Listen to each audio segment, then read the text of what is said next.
அதாவது சரி குருசாமி யாதவர் என்று சொன்னால் பொன்னா சங்கை யாண்டா சரித்திர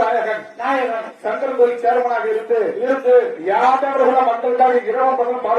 பாடுபட்டவர் அக்ரிகல்ச்சர் படித்து முடித்தவர் அயராது பாடுபட்டவர் அதாவது குருசாமி யாதவர் தென்காசி மாவட்டமா சங்கரன்கோயில்